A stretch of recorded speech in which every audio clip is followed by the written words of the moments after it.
Today we will be solving compound inequalities. And so we'll take a look at this first one here, and it says that x plus 2 is less than 7, but x plus 2 is also greater than negative 3. And so what we're going to end up doing is solving two inequalities at the same time. So here I'm going to subtract 2 from all sides, and when I do that, I'm left with a negative 5 is less than x, and x is less than positive 5. So notice I read that from left to right. So if I was to write this or read this from the x, I would say x is greater than negative 5. So let me go ahead and graph that for you. Greater than means that it's an open circle, and it's all the values that are bigger than negative 5, so they go off to the right. From the 5, though, notice that it points to the x, so it's x is less than 5. So open circle on the 5 going to the smaller values. And so all the values of x are within this range from between negative 5 and 5. And those are our solutions. So that's the graph solution and the algebraic one above. Next one here, I'm subtracting 2 from all sides. And oops, let me get that a little closer there. And so I'll go ahead and do that work.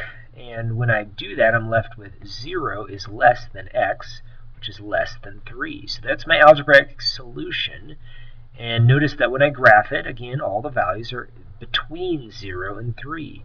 See, x is greater than 0, but x is less than 3. So taking a look at our next one, it's a little bit different. Got a few more steps as well, so we'll add 1 to all sides. And so once I've done that, I'm left with this 6 is less than or equal to 3x, which is less than 18. So I just have to divide by 3 on all sides. And so when I do that, I'm left with my solution, which would end up being 2 is less than or equal to x, which is less than 6. So the values of x are between 2 and 6, but they also include 2 this time because of the line underneath. So it's a closed circle showing that all the values of x are greater than or equal to 2, but they stop at 6. And actually, they don't even make it all the way to 6 because x has to be less than 6. So this is called, these are called AND statements. So box that answer as well. So AND statements are ones in which the values of x work with both inequalities, the first one here and the second one. So they are in between. They also call these conjunctions. So a conjunction is one in which, again, all the values of x are in between two numbers. So values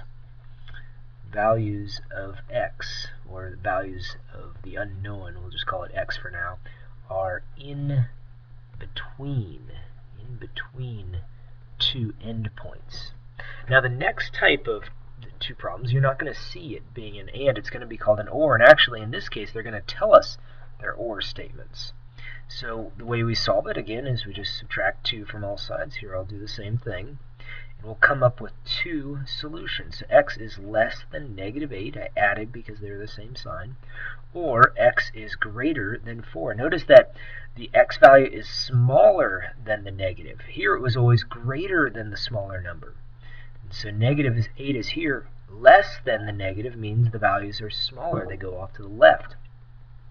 But they're greater than the bigger number of 4, which means they go off to the right. So the values of x work with one inequality or the other, but not both.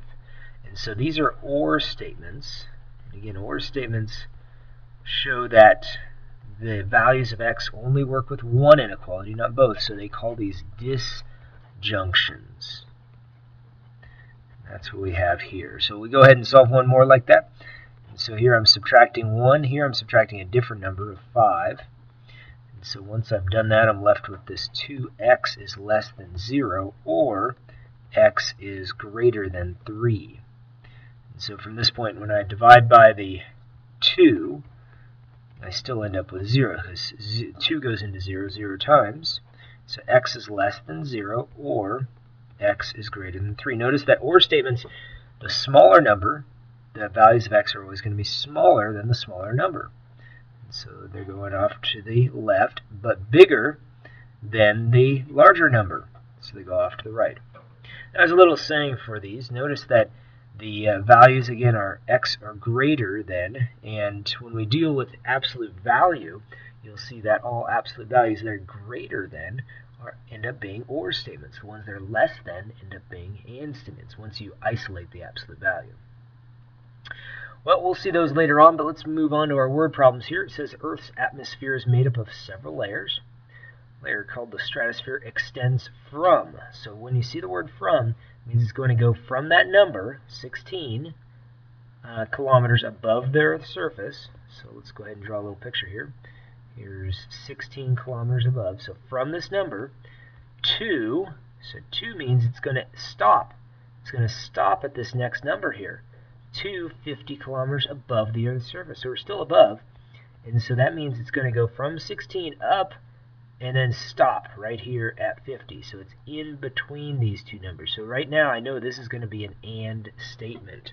So this is an and statement. And looking at these key words here, from and then to told me that it was in between those. And then we read on, it says, write an inequality, compound inequality to show that altitudes are within. Within also tells me that it's going to end up being an and statement. It's within this range. So within the range means it's in between these numbers. So let's go ahead and draw that absolute, or the compound inequality. We'll start with 16. So the values of the stratosphere, I'll call it S, are greater than or equal to 16, and then less than or equal to 50. So that would be our algebraic way of expressing the range. And if I wanted to do it graphically, I would have 16 here, 50 here, closed circles this time. And all the values for the stratosphere are greater than 16, greater than or equal to, less than or equal to 50. So those are our solutions.